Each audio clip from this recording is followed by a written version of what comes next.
Okay, here we go. Hi, everybody. Welcome. We see people filing into the room and also on YouTube. We'll just be a moment and then we're going to get started. Okay, here we go. Hi, everybody. Welcome. We see people filing into the room and also on YouTube. We'll just be a moment and then we're going to get started. And I'm going to mute YouTube.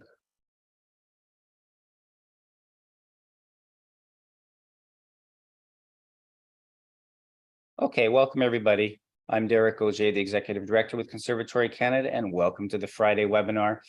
What looks or promises to be our largest audience of the year so far here. I know a lot of you are very interested in both our guest, Dr. Elaine Keillor, as well as the topic ornamentation. And I can tell you there's a lot of information that's going to come at us here in the next hour. Thanks for registering and joining us today. There'll be an opportunity later to ask questions. You can throw your questions in the Q&A box anytime, or the chat box. I'll monitor both of those, and Elaine will be able to stop later and ask those. If anyone wants to see the replay, you can do that on the CCTV, Conservatory Canada TV YouTube channel later. That's also a place where you can watch live. If you're tired of registering for the webinars all the time, you can watch in real time here. It's only about a 20-second delay on the YouTube channel, and you'll see that go live right at the top of the hour as I launch that. A couple other things here. I'm just going to share my screen for a minute and share a couple of things about the website that I've updated recently. Here's our home page, you can see, and a couple of things I just want to draw your attention to that are not really critical updates, but additions. And one is the digital badges. We now have under the Learning tab a digital badge icon here, and when you click on that, you can read a little bit about what they are, what they look like there. There's a link to a news article here that you can also access from the homepage that gives you a bit more information. It gives you a link to the webinar that we did back in September on digital badges, so you could see that. And then you can also see here on the digital badge page the syllabus download, in case you're curious as to all the detail that is involved in using digital badges with students, how to do recordings, what the marking scheme thing is, how to use this with students, what the fees are. Everything is there on that syllabus link through the website. The other thing under the Learning tab is the Diploma tab. We recently did some revisions to the Piano ACCM Performers and Teachers Exam syllabi, and you'll see them here, ACCM Piano Performer. The syllabus has been updated slightly. You'll see it all here in new fonts. This is different, and now this overwrites what you may have if you have an old hard copy of this syllabus. And then the other one is the Teachers, right here at the top right of that page. You can see all the requirements with marking scheme. Not too much has actually changed, but what we've done, because we changed a lot of the terminology, vocabulary, and way we do things for the skills exams for grades 1 to 10, we then had to go through to the diplomas and make sure that those skills match. So you'll notice that we took transposition requirement out because we've done that with every other grade. There are just a few little tweaks to certain other skills to make them match. And then we've added a bunch of repertoire, including a lot of repertoire by women composers. The other thing that's upcoming here in the next couple of weeks are classical piano syllabi page. I'm going to be updating all of these links here because we have a ton of new repertoire, well over 150 pieces by women composers and BIPOC composers, like we did a year ago. Those are going to come in here, and you'll see those additions in a couple of weeks' time. So I just wanted to share that with you from our website so that you understood those new things. I'm trying to include them in emails, but I know our emails every week are going out there a little thick. But on to today's presentation here, we have Dr. Elaine Keillor, who joined us 2 weeks ago. If you didn't see her webinar where she played on her Clementi 1802 piano, forte piano, she gave a performance of Clementi's, what is that now? It was Opus 26, number 2. F-sharp minor sonata. I would highly encourage you to check that out. You'll see that in the replays on the YouTube channel. Really fascinating performance and discussion about Muzio Clementi. And today she joins us again to talk about ornamentation, and she'll walk you all the way through from the 1600s to the mid 1800s and talk about the evolution of how ornaments became to be realized the way they are. I'm going to share a slideshow here with her. I'm going to eventually, I'll try and put it in the chat box, and we'll maybe put even in the YouTube description. When you go to the YouTube channel to see the replay, if any of you do that later, I'll put a link in there that takes you to the slideshow presentation, so you can have all of those notes so that you can refer back to some of them. Because I know there's going to be a lot of detail covered here, and you may want to refer back to it. Just a word of caution, with ornaments, it is subjective, but it isn't. There's a lot of objectivity to it too, and Elaine's going to speak to that a lot today. In terms of exams and students performing, we're not holding students to any one way or right or wrong way of performing these ornaments. At the right levels, if they make the attempts on the ornaments, examiners appreciate to hear that. If someone is realizing an ornament, let's say incorrectly, that's not something that students necessarily are going to lose marks over. It's something that can be covered in a mini lesson to talk about how these ornaments ought to be realized.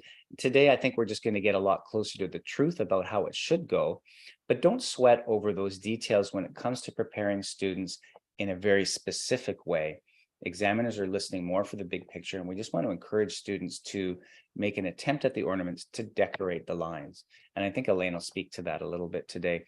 So Dr. Keillor, thanks for joining us here today. I'm going to turn this over to you. I'll put the slideshow on. If anyone has any questions, please throw them in the chat box or the Q&A. Go ahead, Elaine, you can take it away there. Thank you very much for that introduction. And as Derek has already said, I'm roughly covering the period from 1650 through to the 1830s. And I'm not going to try to deal with all types of ornaments. I'm particularly focusing on three of them, those that I find probably we have a lot of different interpretations by editors. And sometimes I feel that they're not probably the right choice to make for that particular composer or for that period.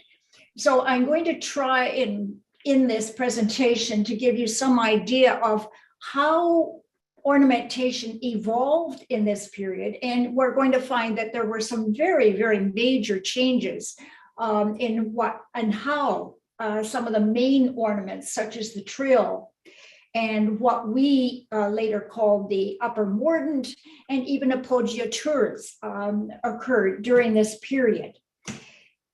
So I'm sure that most of you know that singers were well known for ornamenting their lines. And this had happened, of course, back in the Renaissance, and it was continued into the Baroque period. And one, of course, of the ornaments that they loved to use was that of the trill.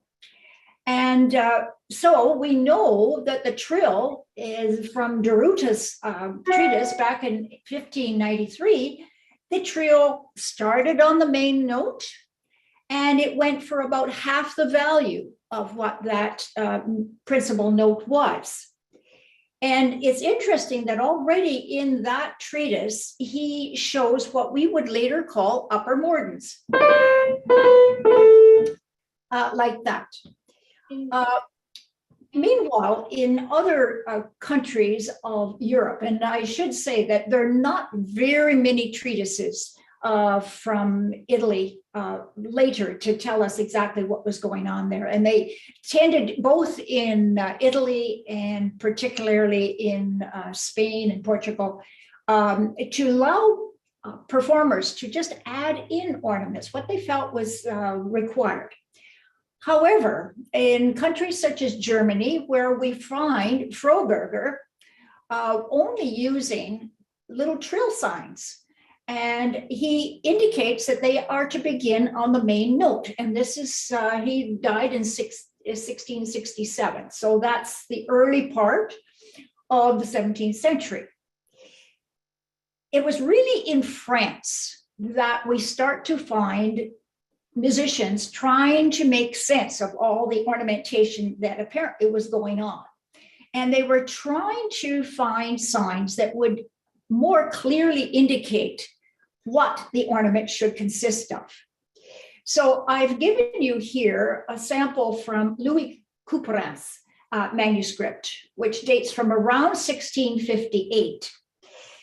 And take a good look at the signs that he uses. I often find that sometimes musicians don't know what to do when they see a slash between a third, say, or a larger figure, like, but it's just to indicate that there's a slide up to the upper note, and it can sometimes indicate an arpeggio, as in Louis Couperin's here. You notice the small little signs that are used to indicate what we would later call a grace note. And notice that the timing that he uses, it's not equal with the principal note, but the grace note goes a little faster. We also have in his manuscript what we would call the lower mordent. That's going like this. And for his for the one that we have over a principal note and without the little slash through it, he indicates that it should start on the note above. So that's a different interpretation of what we would later call an upper mordent than what we find in Deruta. And when we go down to the main trill signs, which is the last figure in his in this list here, you notice that it very clearly starts on the note above. So obviously the idea of how to start a trill was changing. And when we move over to England, we have, of course, towards the end of the 17th century, we have Purcell's own listing of the ornaments that he used. And he clearly used for the trill, which he calls a shake, it starts on the note above. He also has a sign for the turn, and we can even do a shake with a turn on the end. Now, for what he calls the beat, this starts on the note below the principal note, or it can start on the principal note. So it's like a lower mordent, and then he has some signs, and you can see how these are just lines. And I often find, I think it's very hard when I look at old manuscripts, sometimes I can't tell whether it's a little line going this way or a little line going the other way. And so I think this is why we sometimes have a lot of different interpretations of possible ornaments in earlier works, because it's hard to tell exactly what is indicated. But anyway, he uses the slash between a third just to indicate that you slide up to the top note. And he also uses what we would call the grace notes. But again, he has the same timing as Deruta, as Louis Couperin has. So we have a short grace note, but on the beat. And of course, he has the arpeggiated figure, which he calls a battery. Now, there were a number of different interpretations. If we go through French treatises, sort of from the late 17th century and into the early 18th century, one of the ornaments that was treated very, very differently by different writers was the porte de bois. So I've given you a whole series that come from different treatises here. So again, you can see how the grace note can be treated as shorter than the principal note. It can be treated as equal. It can even be repeated, or it can be very long. And so obviously musicians did not agree on this, and so we can use different interpretations.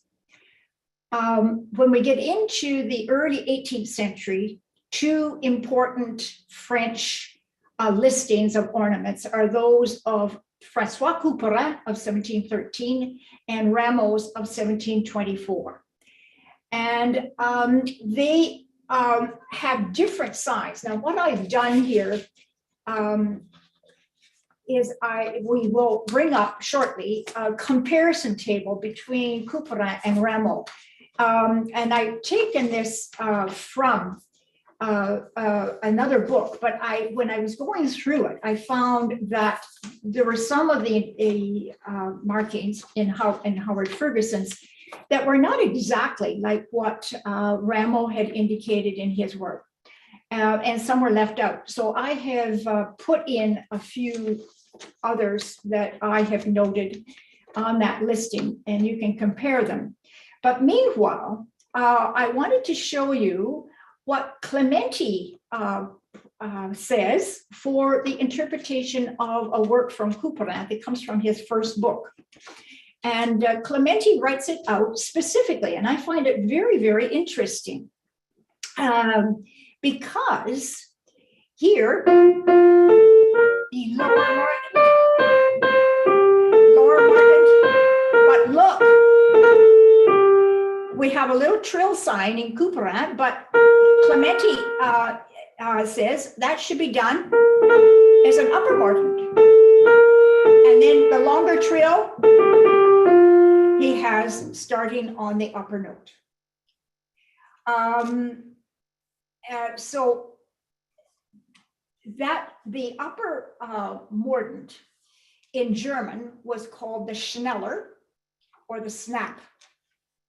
So we'll be tracing what happens with that. And I think on the next page, you will have your comparison table that you can see between Couperin, Rameau, and another sort of contemporary treatise done in France of Dandriot. And he wasn't nearly as specific in many of his, but you can start to see with the trill signs that they're putting little curves at the beginning if you're supposed to start on the lower note.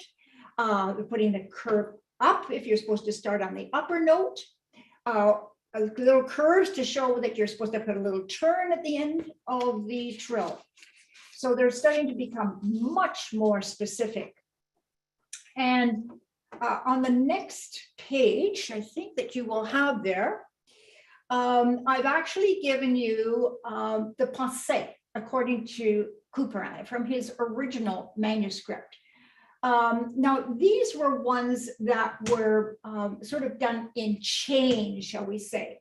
And the interesting thing in Couperin here is that he actually gives you the fingering. So you move the hand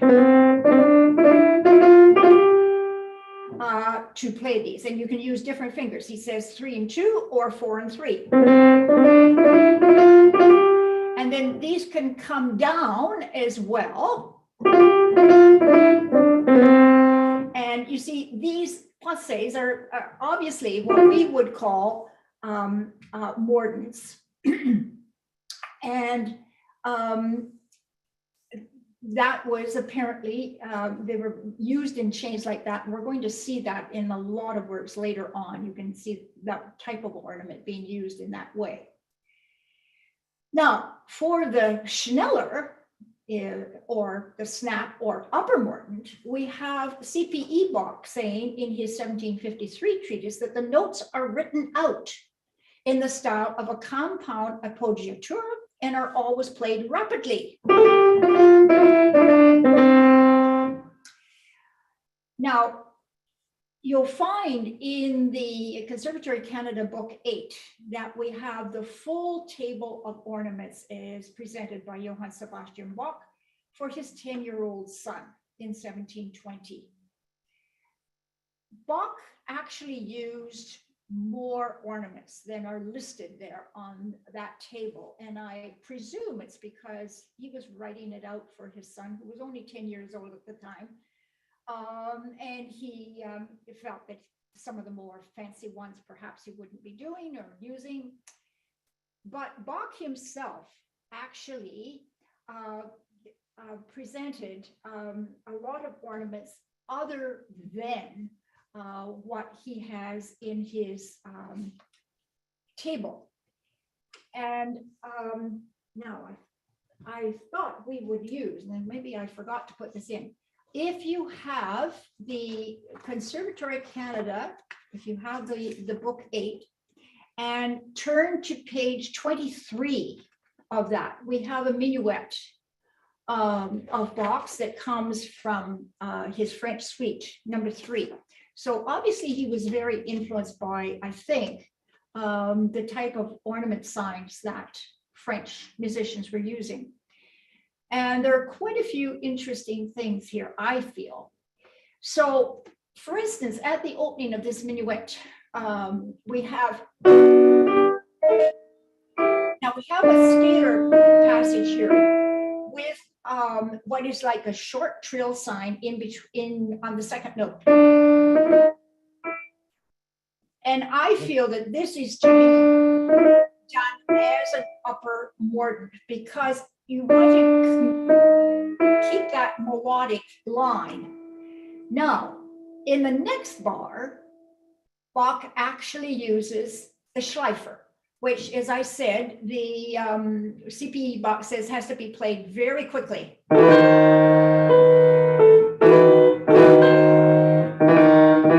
Now, there again, I've been sort of experimenting with that. I think you can start, if you want to, on the E D sharp for the left hand, but you could also do, I think, just the D sharp, E, D sharp, depending on what clarity you want. But then look very carefully at the beginning of the bar 3. You notice that we have 2 little lines going both ways. And I think that this is to indicate that there is to be an F sharp grace note, I'm sorry, before you get to the third.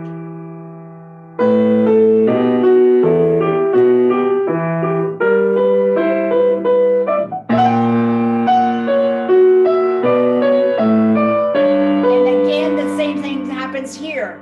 So I think that's, you repeat the B and go to the A sharp with it. And there, he has these short little lines again down in bar 16. So you put this, I would put the C sharp in before that.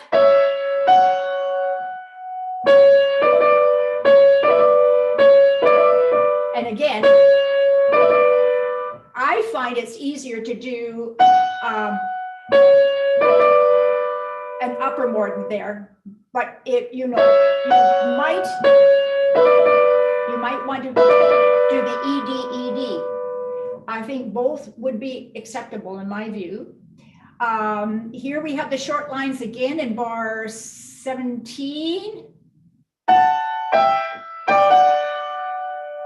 And again in here on bar 18.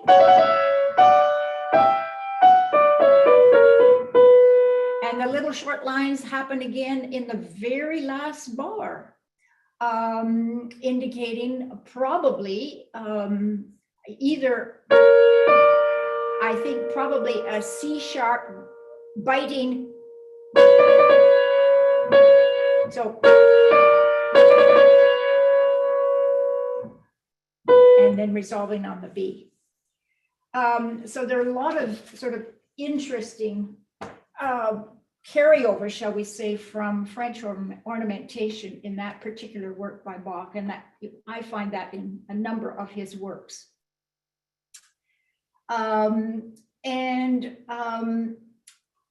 That use of the Schleifer particularly was continued by Mozart. So if you want to look at, I just have to get my proper book here. If we look at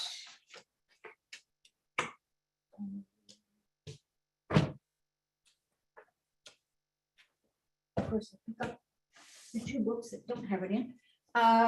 We want, first of all, to look at page 54.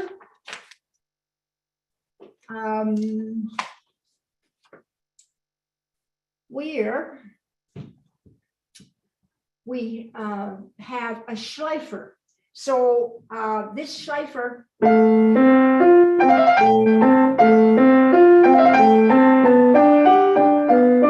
so on the beat, as CPE Bach states, and we have more examples in a later Mozart. in the 10 book. So on pages 66 and 73, we have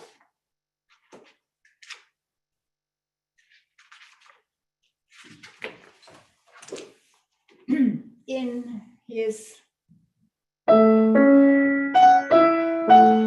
the Schreiber.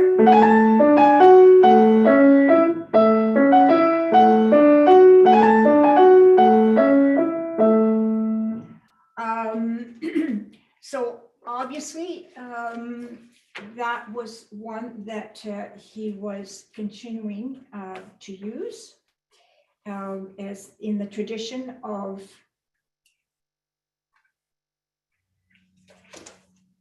the CPE Bach. I think I will come back to this business of the upper mordant too. If you look at page 67, for instance, in his variation 2.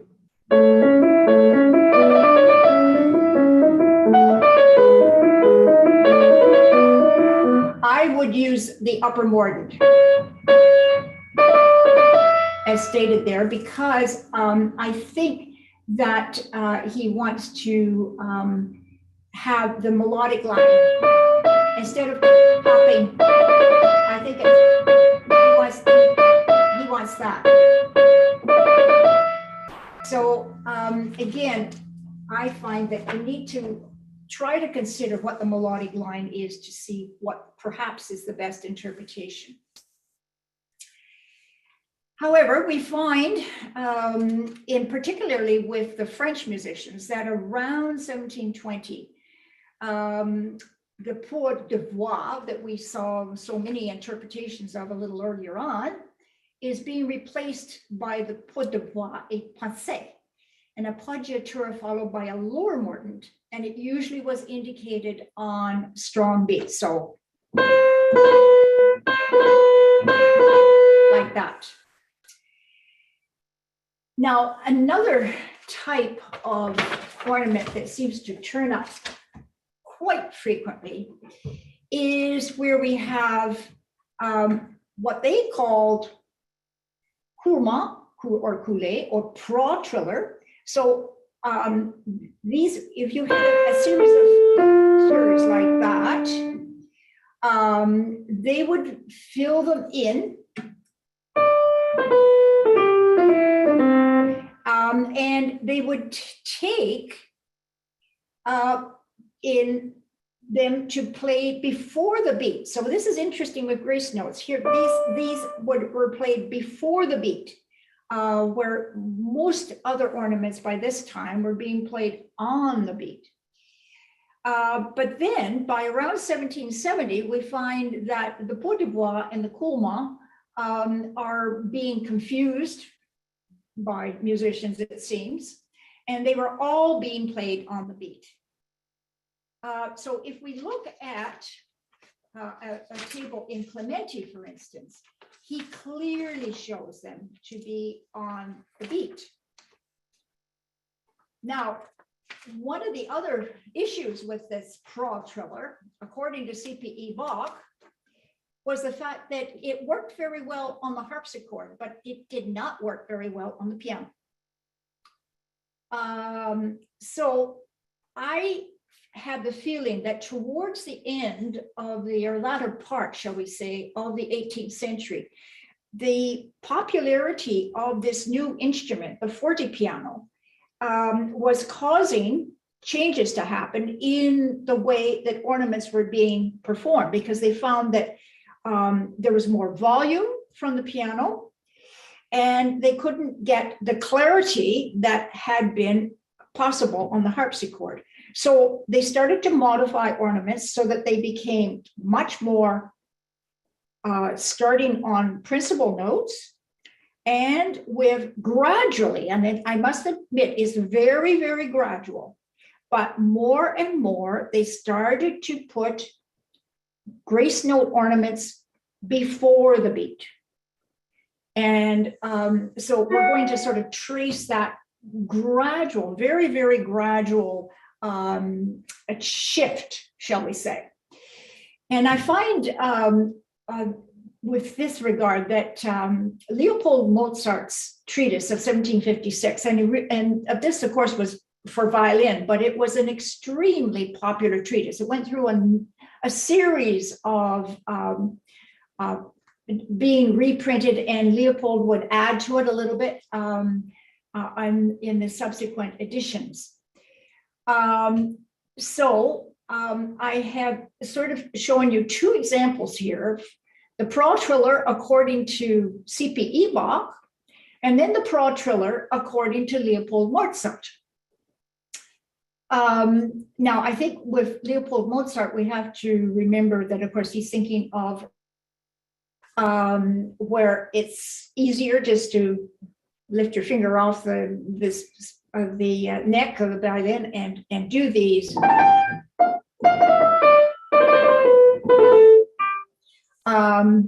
However, in the C.P. Bach,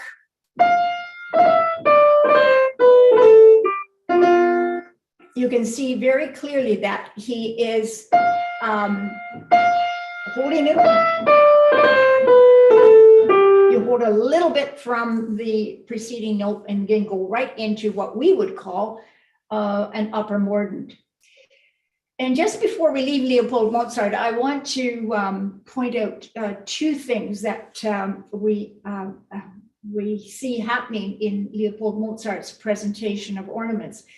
One of them is the fact that he was one of the first to start to indicate the speed of a grace note by how many tails he put on the little grace note. He was also the one that proposed that there should be double dotting used to clarify durations. So he was very influential in that way. As we move towards the end of the century, we start to see more of this idea of starting on the main note after an appoggiatura from either above or below. But the main note was to be accented. So this is sort of building on what Leopold Mozart says about the trill, but if you're coming from above or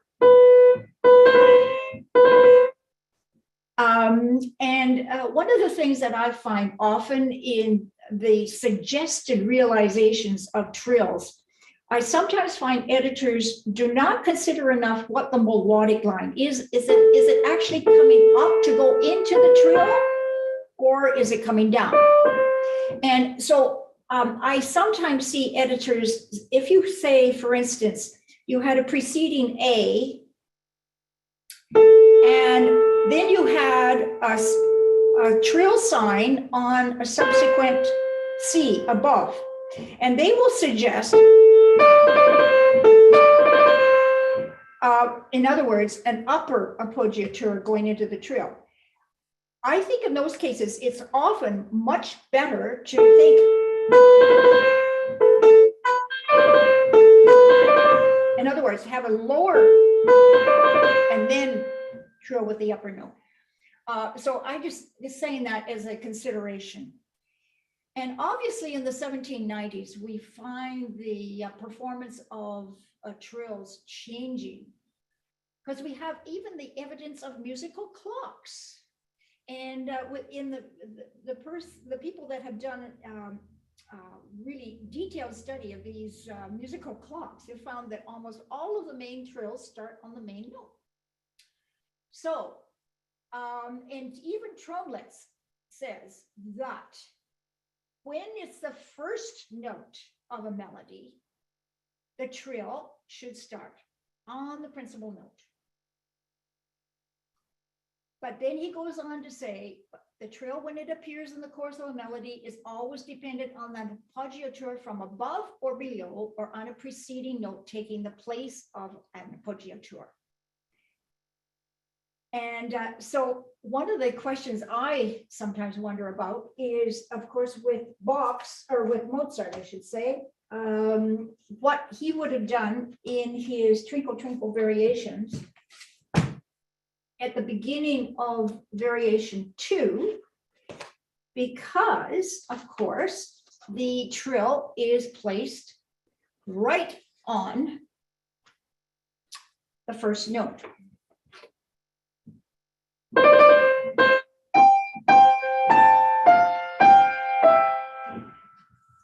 Now, what is suggested here, of course, is that have an upper note start. However, I feel that when I look at the rest of the variations here, Mozart seems to be sticking quite close to the original melody. So I would tend to, say that this is one that's starting at the beginning, and I would stick with the main note that we've had for this melody that he's basing these variations on, and start with a main note start for that trill. Now, when we look at Clementi's chart of ornaments, he gives all of them as being on the beat. But he does say that the passing shake or pro-triller has changed to that of 3 notes. In other words, a main, upper main. So what was the Schneller for CPE Bach, and what we now call an upper mordent, has become that. And you can see that in his list of transient or passing shakes. That. So they're sometimes on the beat, and he shows how that they're sometimes written out, like CPE Bach said was the case.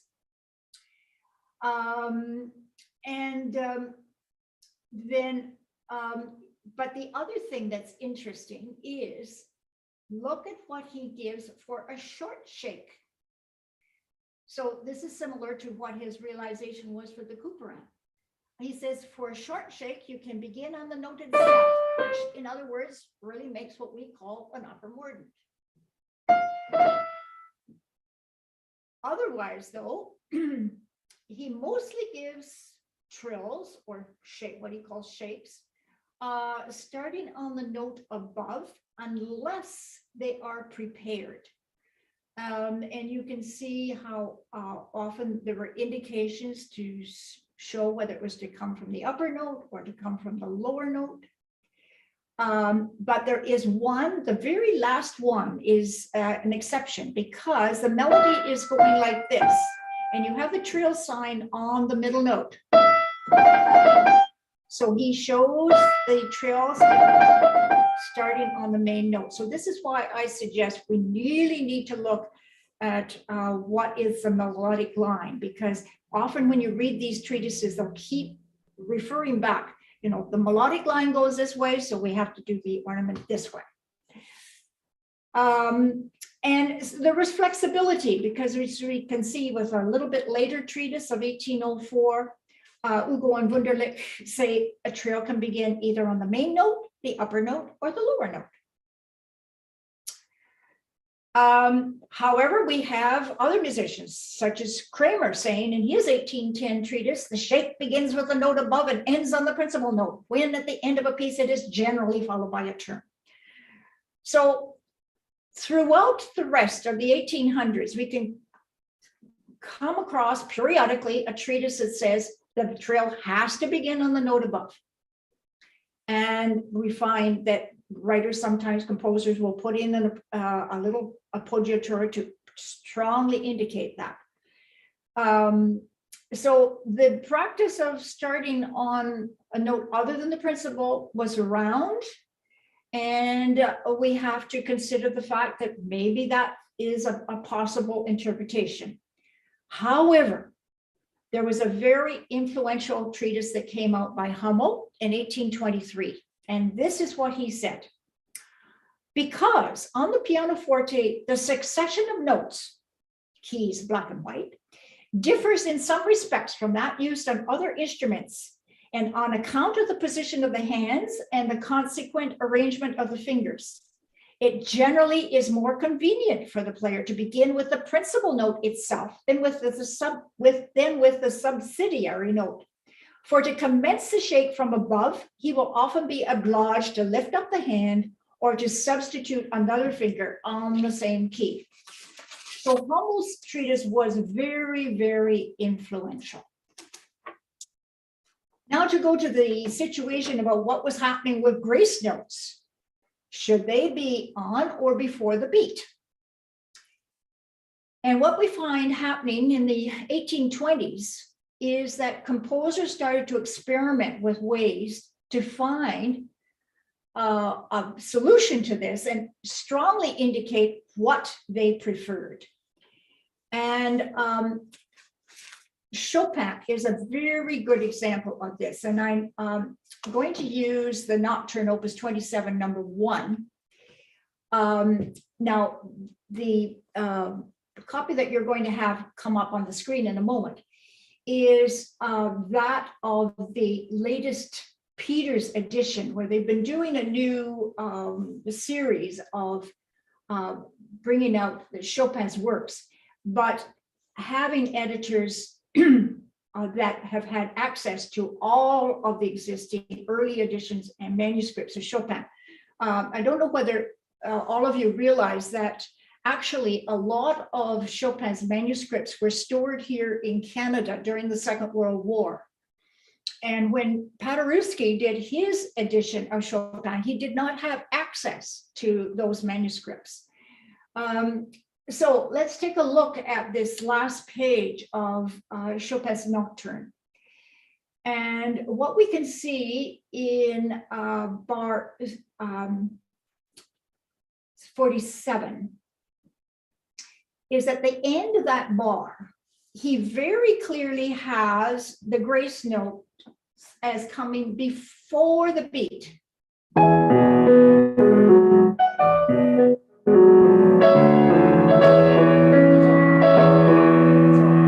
Actually, when it's a chain like that, the first one should be done the same way.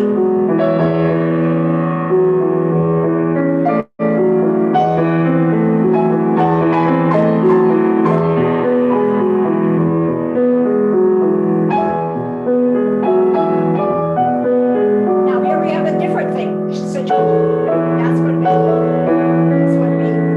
with the two lower notes, etc. And so with Chopin, he's usually quite specific about this. Now, actually back in bar 45, I like to play that before the beat too.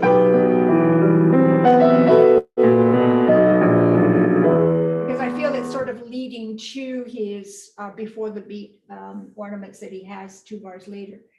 But I find that more awkward. And I don't think it quite serves the purpose. So I think in a way he's more or less thinking of that, perhaps in the old idea of Schleifer. But basically with Chopin, you have to consider that most ornaments will come on the beat unless he has indicated otherwise. And there were other composers, I would say, certainly through to the 1850s, that were very careful about how they indicated this. And we have a good example with Clara Schumann's works, because in both in the works of Clara and Robert, they would indicate whether they wanted the ornaments before the beat or on the beat. So on the beat.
this problem is that, and of course, we have Clara's own words specifying this. Sometimes within the bar, it's hard to tell whether it should come before or on the beat. And I would say, listen, are they using the ornament as for a dissonance effect? And try to figure out what seems to be the purpose of the ornament. And the frequent phrase that comes up when you go through these treatises, you have to have good taste. So, I experiment trying it different ways, and I actually will change. Sometimes I decide, oh no, I don't like it that way. I'm going to do it another way. So I hope that this presentation has given you some idea that it's not a cut and dry approach that one has to take to ornaments. There was, even during a period such as the period that we've been concentrating on, there was a lot of different approaches to an ornament. It was not cut and dried. So experiment, try to figure out what it might have been, be aware of what was happening with most musicians in that particular geographical area, because you can see it shifted from one area to another. So I hope that I haven't confused you too much, but maybe have given you a little bit of an idea of how ornamentation emerged and was used in this period. Okay, thanks, Elaine. Now, if anyone has any questions, go ahead and put them in the Q&A or in the chat box. We'll watch both of those. And so, Elaine, I'll just summarize a little bit if I can here. And it's, what I had been taught years ago, studying with different pianists, and that is there is a matter of taste that's involved. We have to balance that with what we understand about performance practice, but that over time, if we listen to good concert artists such as yourself, we start to develop an ear for these things based on taste, but that over time there is an acceptable performance practice that develops within certain pieces, even as part of the standard repertoire, that becomes part of the way we speak these decorations. Does that make sense?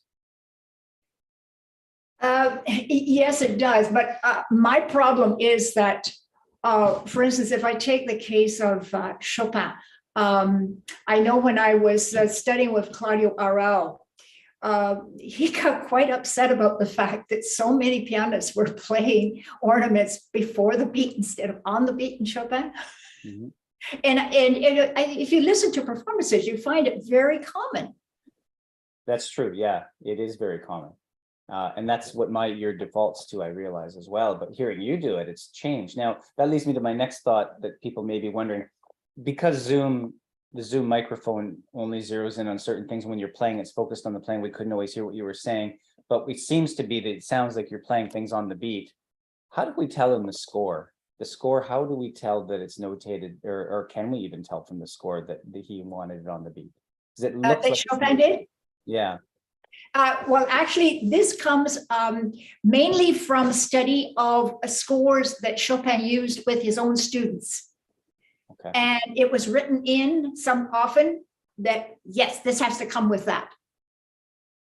And so would you recommend Peters over Paderewski? I think certainly, I think Peters is the best edition that we have. They haven't completed the whole set yet, but they are going very strictly through. And as I said, they're really trying to look at all the relevant manuscripts, early editions, and so on. Mm-hmm. For Chopin. Very good. Okay, questions coming in. Elma's asking, did the development of ornamentation also change according to the development of the piano? Well, yes, I think that's what I was saying when, with C.P. Ebach's comment about the Pearl Triller. He was saying how it came off much better on the harpsichord than it could on the fortepiano. And I think the thing that he brought out was the fact that we have too much volume from the piano in comparison to the harpsichord. And so the ornament didn't have the clarity that I think musicians wanted at that time. And I think the other thing that I find very interesting in going back and seeing the comments of these writers on ornamentation is they often stress that you don't have to do a lot of reiterations. You know, if you're doing it doesn't have to go on forever and a day, you know? I think sometimes we as pianists tend to think, well, we have to get as many notes in as we can. And I don't think that that's always the purpose of it. Because with the piano, we have a lot of tone coming from that, and we don't have to put in a lot of notes. So, and I think, you know, you could go back to what Deruta said, you know, way back in the late 1500s, you know, maybe stop halfway through whatever the duration is of the principal note. Just let us sing. Yeah, you find this particularly in a lot of Bach's longer ornaments on the That's piano. right. It just doesn't work. Yes, because, you know, where there's a long that goes on for 4 or 5 bars. I often have my students do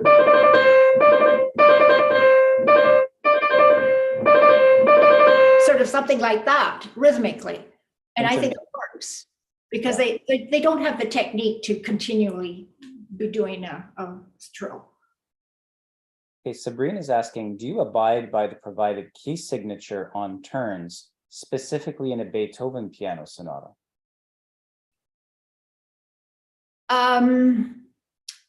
The business of accidentals. Some of the writers in the ornaments like of turns will say that if you're going down, you know, even if the composer has not indicated, you should raise it, not do this. So obviously that was, I think, probably sort of intuitively understood by musicians. The composer did not have to put in an accidental. What I find is usually if they want an accidental on a note going up above, they will put it, because I think we tend, depending on the key, of course, we would likely do more a major second there than a minor second. Okay. Ken's asking, in the Mozart K545, the trill in the exposition, for example, is often a subject of discussion, whether to use 3-on-2 or 4-on-2, and whether to begin below or above. Of course, we want to finish on the correct melodic line. Can you speak about that briefly? Okay, so this is see if I have my music here. So that's going back to the let me see, do we have it? Mozart, what did he say? K545. K545. I'm just looking for the right. Let's see. Okay. 9. Might be 9.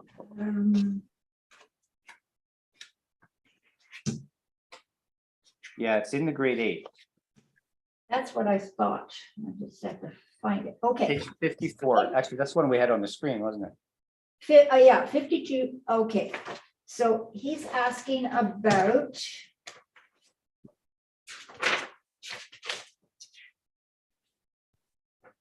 The trill in the exposition. in the exposition. Okay. Usually the end of the first phrase, really.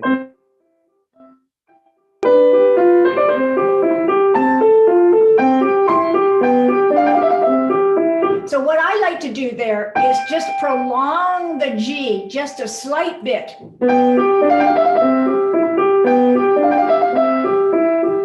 So it has, because the melodic line is this, right?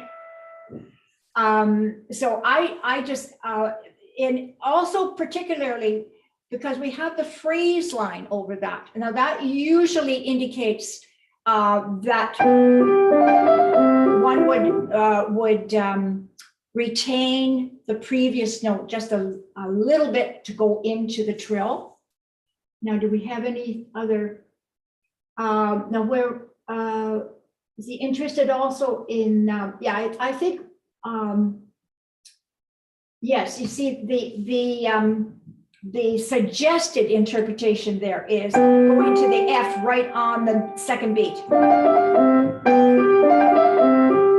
And I would delay that. And so if we delay it, there is this element in Baroque and classical trills where they're perhaps unmeasured. Could you just say that again? Mm-hmm. Is there an element of trills being or should be unmeasured rather than measured specifically as being twice or four times faster than a principal? That's a good question. Certainly varied in length, but I don't think I've come across any case where they said that, except of course, when you get into the more into the Romantic period, there are obviously trills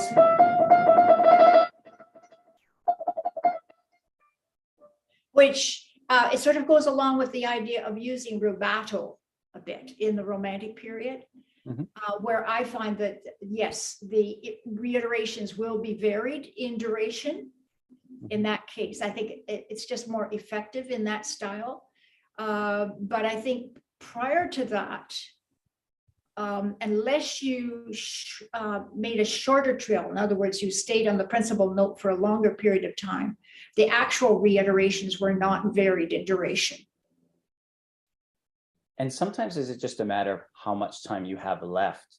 Oh, exactly.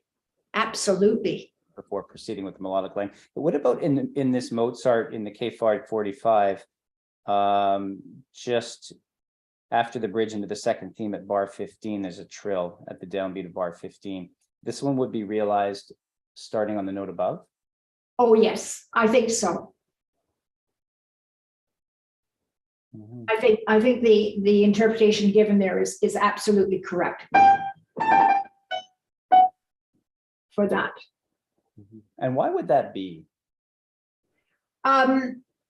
Again, I think going back to what the piano was like at that time, because you didn't have the escapement function fully in place at that time. So it was very hard to get the same note repeated. Right. So when you come to something and you want, if you try to, and of course it makes, I think, a little bit more interesting harmonic combination with the C, rather than just the open fifth, to have the sixth. Mm-hmm.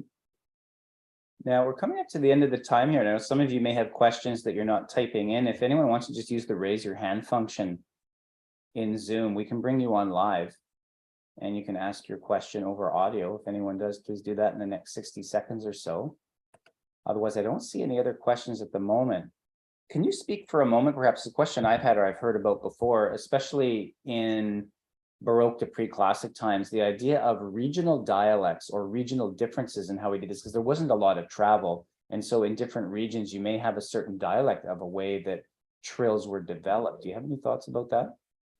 Oh, well, definitely. And I think, you know, I often think with German musicians, how many of them had access to the French publications.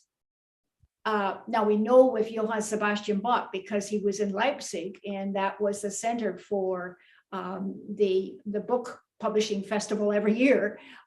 He would save up his money and go and buy all kinds of French books, but that probably wasn't the case for a lot of German musicians in other parts of the area. So they might not have been that influenced by French ornamentation as Bach was. Interesting. And then who would you recommend that we listen to? Let's say Chopin specifically. Who should we listen to in terms of concert artists to get a good idea of perhaps the right way to execute some of these ornaments? That's a good question. Actually,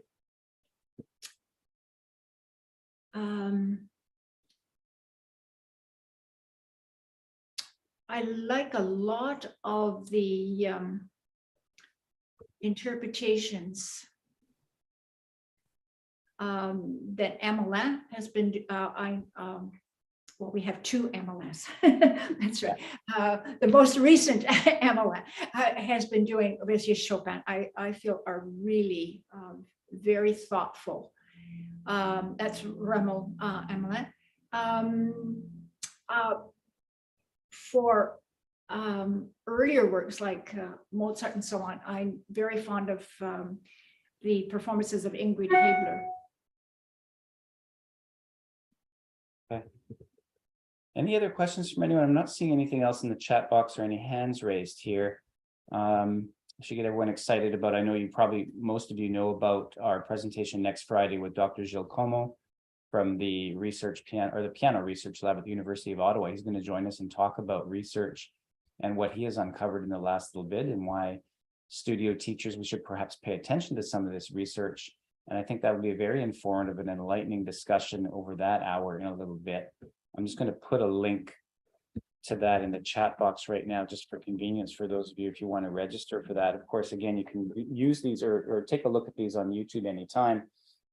In terms of the notes from the presentation today, I'm going to throw those in the description underneath the YouTube replay. So you can go to the YouTube channel at CCTV, look up this webinar in the next hour, and you'll see a link there to the slideshow that Elaine has provided for us today. So you can refer to the notes again. I know sometimes I was on the screen there trying to scroll between and what didn't quite catch exactly, but a lot of it's there. And then you can also refer to the music a little more cleanly, the copies that you've got there, and go slow and see if you can digest the information as well as you can. And so Dr. Gilles next week, let's hope we can all attend that. I think it's going to be really worthwhile. And of course, this today, Elaine's fantastic. Elaine, where can we find your CDs? I know you've been recorded on at least 28 albums. Is that correct? Which? Where can we find your CDs that you're recorded on? Oh, my CDs. They've come out on various labels, but most of them are handled by the Canadian Music Centre. Excellent. Okay.